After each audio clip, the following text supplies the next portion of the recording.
बताया महाराष्ट्र का। वो कहने लगा जी एक सांगली शहर है महाराष्ट्र में, सांगली, और वहां कोई आपकी भक्त ज्ञान गंगा बांटे थे,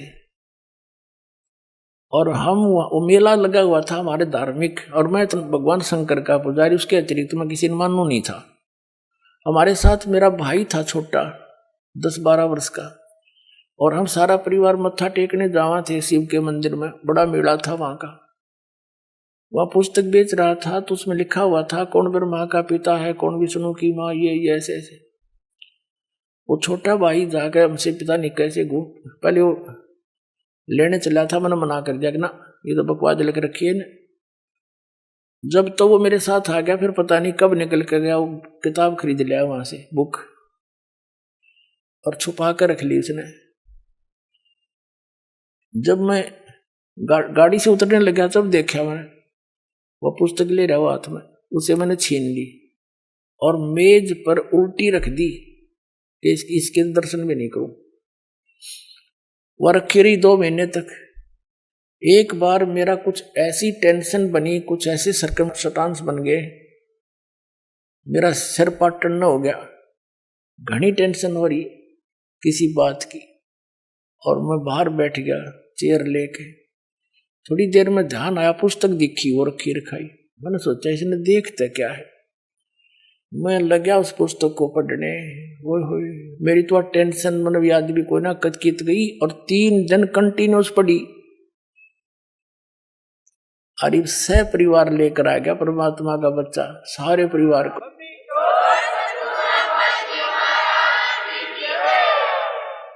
तो ये एक किस्म का परमाणु बन गया ये पुस्तक परमात्मा के ज्ञान की।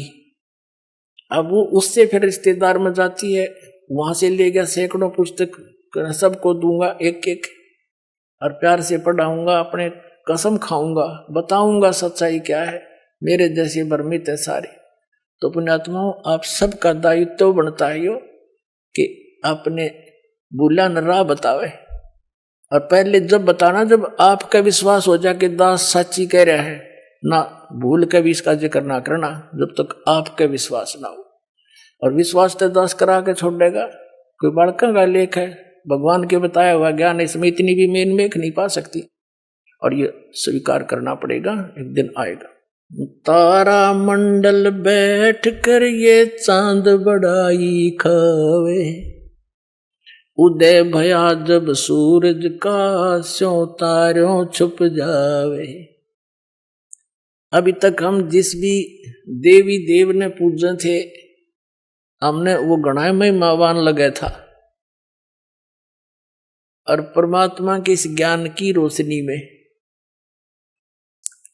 अब ये सभी ज्ञान ऐसे छुप जाएंगे, ऐसे निष्क्रिय हो जाएंगे, निरस्त हो जाएंगे, जैसे रात्रि के समय तारा मंडल के अंदर आकाश में चंद्रमा सुशोभित होता है और सबसे ज्यादा प्रकाश युक्त नजर आता है।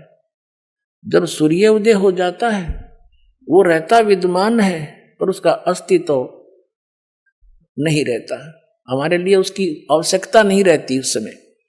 तो अब ये सूर्य का उदय हो रहा है।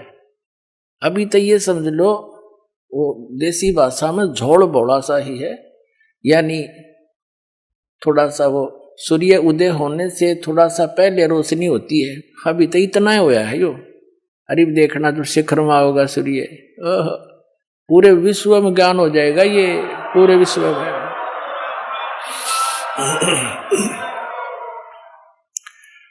तो परमात्मा क्या बताना चाहते हैं कि आप यहाँ के वासी नहीं हो, आप सतलोक में रहा करते, वहां सारे सुख थे, और अपने पैर पर आप कुहाड़ा मार लिया।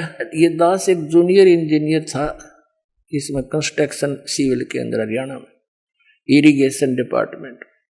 तो वहां पर एक बहन अपने 2 बच्चों को लेकर मजदूरी करने आई हुई, और वह लड़की मजदूरों की जैसी नहीं लगे थी। फिर भी कोई इतना विशेष ध्यान नहीं किया, मैं कोई बात नहीं, पता नहीं परमात्मा किस घर में कैसा बालक हो जाए। फिर वो रो रही थी रोने लगी कुछ देर बाद। दूसरे तीसरे दिन जब हम दोबारा गए, उससे पूछ बैठा, भाई बहन क्या बात है, क्यों रो रही हो? वहीं पर और कई मजदूर बैठे थे, बेलदार वगैरह, उनकी पत्नियां थी, वह बहुत बुरी तरह रो ही रही थी। उसने थोड़ी सी देर बाद से फिर बताई साची कि मैं ऐसे ऐसे, एक बहुत बड़े घर की बेटी थी, सेठ है मेरा पिताजी, बहुत बड़ा पैसे वाला, और मुझे सारी सुविधा थी, और जो मेरा पति है ये हमारे यहाँ नौकर रहा करता, और मैं इसके जाल में फंस गई।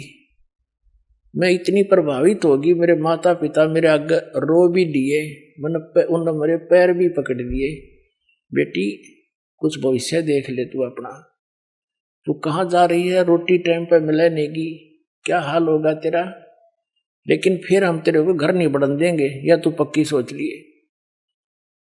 मैंने एक नहीं मानी, और इस मेरे पति की बात में इतनी फंस गई, हम वहां से घर से भाग गए। अब ये जो मैं पैसा लेकर आई थी, 1-2-4 लाख रुपए, वो खर्च खरीदी, सारा शराब पीता है।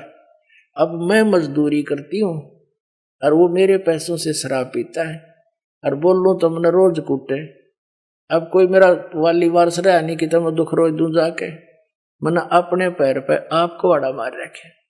तो पुण्यात्माओं, आज आपकी वो दशा है, आप उस समर्थ ने छोड़ के इस कंगाल के साथ आ गए, और यहाँ हर एक चीज का टोटा, समय पर टूक नहीं, वर्षा हो जा, 2 दाने हो जा, ना भूखे मर जा, अकाल गिर जा। उस समर्थ को, उस स्थान को छोड़कर आप यहाँ भिखारी बन गए, और वहां सदा व्रत था, यहाँ टाइम पर टूक नहीं मिल रहा। 90% व्यक्ति दुखी है, यहाँ 90% हैंड टू माउथ है,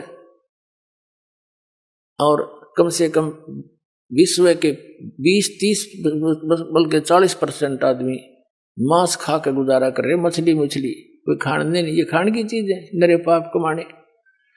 तो कहने का भाव ये है पुण्यात्माओं, हम गलत स्थान पाएंगे, या वह वस्तु है ही नहीं जो हमने, जिसकी हमें आवश्यकता है, अति आवश्यकता है। किस किस चीज की आवश्यकता है? तो मृत्यु नहीं होनी चाहिए। अगर हमारी मृत्यु ना हो, हम फिर भी से ढीठ हो रहे हैं, कोई दिक्कत नहीं, तो हाथ भी कट जाए, पाँव भी कट जाए, मृत्यु ना होनी चाहिए। अरिया भी कंपलसरी। दूसरा, बुढ़ापा नहीं होना चाहिए, कोई वृद्ध होना पसंद नहीं करता, सारे होंगे। फिर आप देख रहे हो, यहाँ सारी सुविधा चाहिए, बड़ी कोठी, सबकी इच्छा है बड़ी कोठी हो, कार हो, पार्क हो, डली हो, सरोवर हो स्नान करने। तो ये सुविधाएं आप यहाँ खोज रहे हो, जहां 7 जन्म भी 100 असंग जन्म नहीं पा सकते आपको।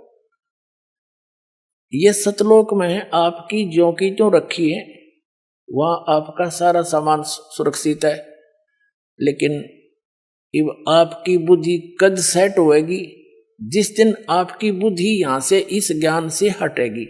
ये ना सोचना दास कोई एक लोक वेद दंत कथा सुना रहा है, या किसी डूम बाट की गाई हुई कथा सुना रहा है। ये तो वो वचन सुना रहा है जो परमात्मा ने स्वयं अपने घर का भेद दिया करके, और जिन महापुरुषों को साथ ले गए फिर वापस छोड़ा, उन्होंने इसलिए छोड़ा था कि ये मेरे गवाह बन जाए, फिर बाद में मेरे बच्चों को गवाही दे जाए कि सचमुच कबीर इज गॉड, कबीर परमात्मा है, और सतलोक में ये सारे सुख हैं।